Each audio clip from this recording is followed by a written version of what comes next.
Hello, ladies and gentlemen. Eddie Marcus here. One more time, spokesman and advocate of basic human rights for all people. The message that I want to share with you tonight is a personal and very special message. You know, as spokesman and advocate, I also present myself as a social scientist, of which I've had practice, at least in this particular field, for at least 40 years. And the whole purpose of it is to make a difference in the human experience here on earth as best I can possibly can with what I have been given. So in the past, I've gone to prison, I've gone to jail, I've done crimes just to get attention so that you could understand that the message that I bring to you is just that important. It is nothing that I just stand up and say and trying to get a vote or trying to get a way to win some money, but no, to make a difference in our lives. So today, I was thinking that it's time I get back on that track. The last time I was in jail or prison was 20 years ago. I used to go to jail and prison at least once a month, it seemed. Why? Because I was standing up and represented something. I was younger. Now I've gotten older and decided to wait a while. And next thing I know, 20 years have passed and I haven't even been in jail. Been talking, done a lot of talking, got thousands of videos that I've posted everywhere. But words without action just is no good. Remember that, ladies and gentlemen, words without action just is no good. So today I stand before you and say it's time for me to get on the good foot and get on back out there. And now to share with you a message of freedom. And I'd like to refer to that as the new me. I'm making some notes, ladies and gentlemen, so I'm going to be reading to you most of the time. Please bear with me. But this much I have learned in this whole experience. There is a God, creator of all that exists outside the hands of man. All things created has a purpose. All the resources created in the earth, on the earth, above the earth, seen and unseen, belongs to God for every use it might meet. Mankind, made by God to do all that man can do. Mankind has survival needs, social needs, psychological needs, the like, for which have all been prepared for. Mankind requires food, clothing and shelter, education and health care, transportation and infrastructure, and access to any resources created at the hands of man. That there is a need, a want, or a desire. Meeting these concerns relative to goods and services determined by the people served as the fundamentals for peace, the fundamentals for prosperity, the fundamentals for freedom, the fundamentals for joy and happiness and living their dreams. This reality embraces the heart of every man, of every woman alive. To meet this challenge, it was designed that since every human on earth benefits in some way or in many ways, thus, justice requires that every human participate within the process of assuring and guaranteeing that the goods and services that have been determined by the people presents itself, that reservoir of goods and services overflow so no one would suffer lack. It is further designed that the role, the job, the career that is available for each person is that which brings them their greatest joy and pleasure in performing. This outcome is achieved by imposing or exercising your choice.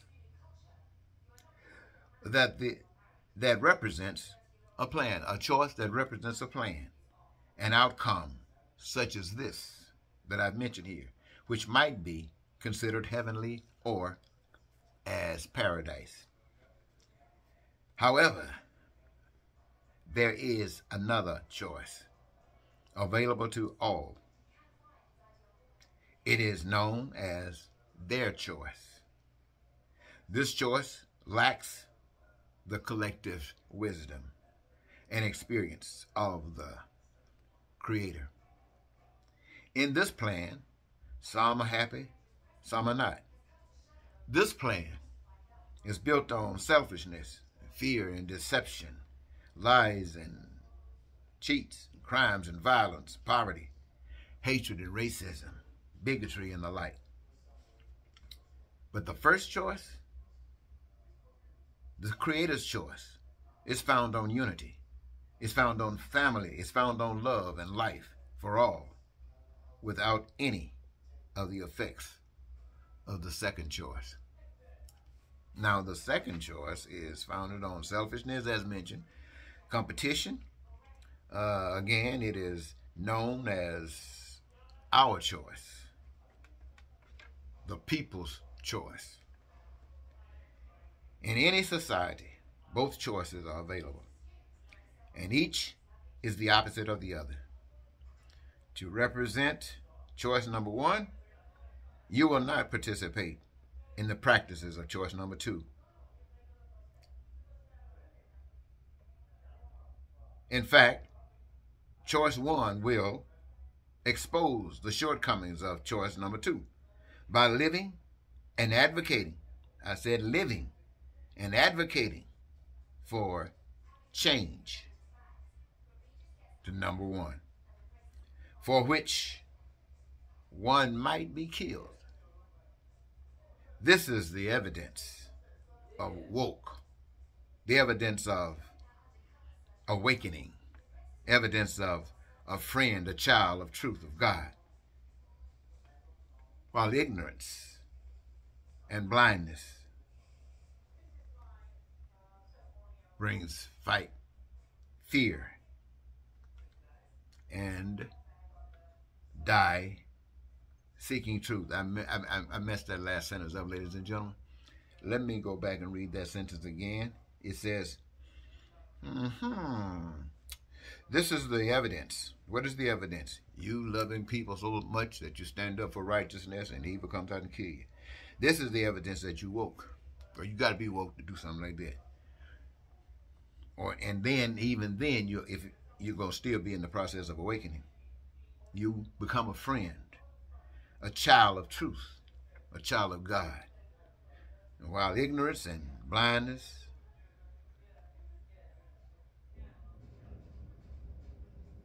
what's that word? Man, I wrote this stuff down with my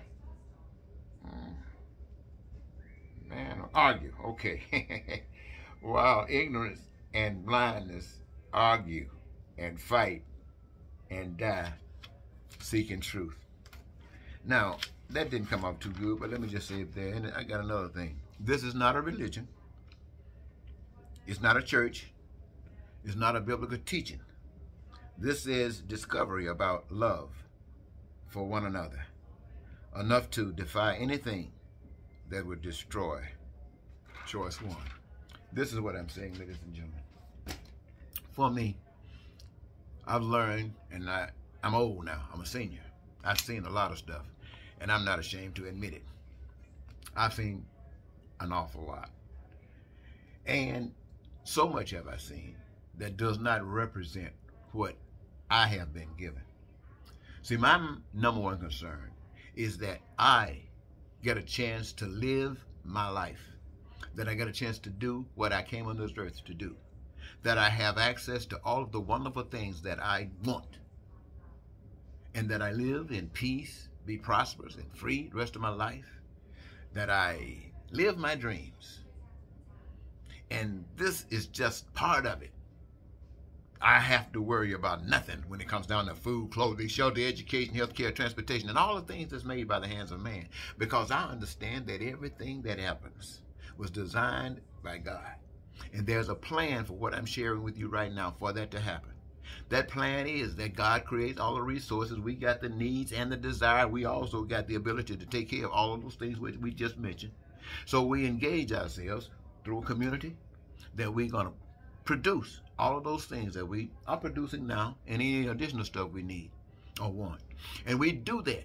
We design it. Basically, could be just like we do stuff now, but we'll have to change it because we won't be needing competition.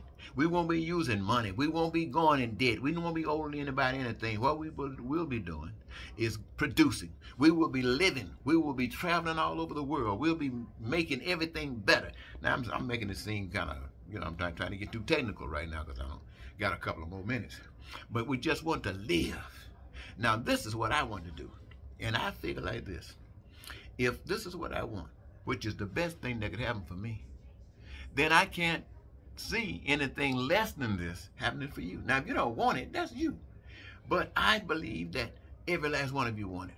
The same thing that I just got through mentioning. You want it. You don't want to struggle. And I'm saying to you people who are getting old, I know you don't know anything about what I'm talking about, but you better check it out and get some reason to die, because you are guaranteed that if you don't have an accident or somebody kill you for some good reason, hopefully, if you're going to get killed for a good reason, you're going to die of some sickness and some disease that your insurance, if you got in it, is not going to be sufficient to stop. And if you don't have any, going to sure enough be messed up. You're just going to be laying around for maybe years waiting to die. Can't do a darn thing. People waiting on you can't. And if you have certain things happen to you, it's so embarrassing to you. It tears you up. You try to hold your head up like you act like you somebody. Try to still be somebody. But you know deep down in your heart you ain't nobody, but except in the sight of God. And you might not be anything in the sight of God if you haven't taken care of the business of trying to make sure that you prepare for times like this. So perhaps you will have the medical situations established so that if you got something that can be fixed, will be fixed. And if it can't be fixed, then you got something like euthanasia, where you can go and somebody can give you a cocktail and you go to sleep and don't have to worry about this stuff anymore. But just laying around in the bed suffering and moaning and groaning, give me some painkillers, and people just making money off you, and you, oh man, how in the world can people allow that to happen to one another? You would not allow it to happen to your dog. You wouldn't allow it to happen to your cow or your horse. You would shoot it before you allow that stuff to happen to them. And then you sit there and watch people just suffer year after year after year, and watch family members suffer after year, trying to make sure they do the best they can to prevent you from suffering so much. No, God ain't about that. God is about one thing. That's about loving. He set it up so if that you don't have to worry about all this stuff that people lie, what you call all this pain, and this suffering, this crime, and this violence, lying, and cheating, and stealing, and hatred, and racism, and bigotry. No, that's an absence of God. To me, that's an absence of God. Now, I'm not trying to make fun, and even though it's sad, but people don't know any better. I've lived, my friends, long time, but I've lived enough and been obvious, paying attention, that people haven't seen. You gotta see, like I just said a minute ago, words without action don't mean a thing. Like I got thousands of posts, words, which I could have maybe cut that down to a third with action, and done much more than I've ever done with all those videos. So it's time, my friend. We got to start acting. We got to start protecting one another. Nobody should be hungry, not just in this country, but anywhere on earth. That's what God says, the one I'm talking about. Nobody should have to suffer for anything for survival on the face of this earth. God made sure that every last one of us put together could be able to master that. But now we let a con lie come around and tell, no, you can be better than that. Let's use money. Next thing you know, you could be a billionaire. You can be the richest person on earth.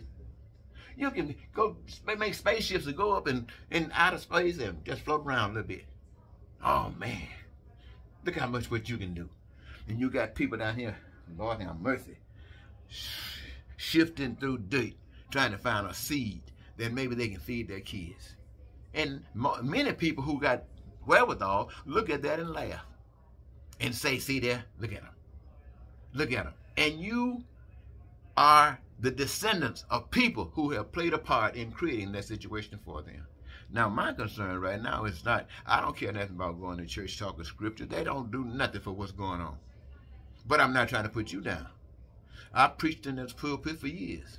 People say, ask God to do this for me, do this for me, do that for me. I go to God. God, they want you to do this, do that.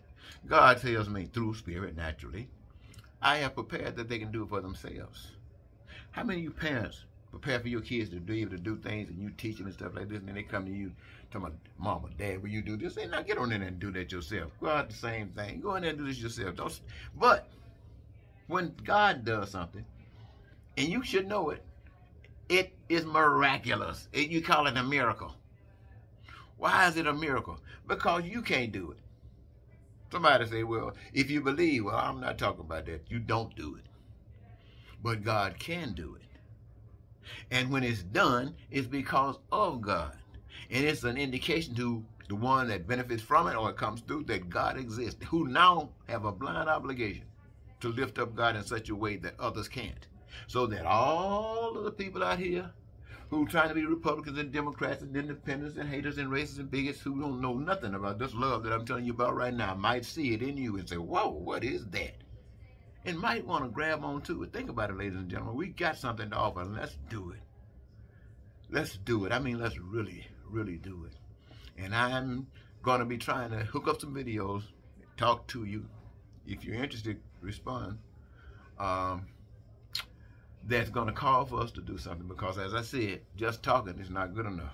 We're going to do some walking. People are not thinking about our talking without the walking. And it is not about getting money. It's about changing things. It's about stop thinking about dying, going to heaven.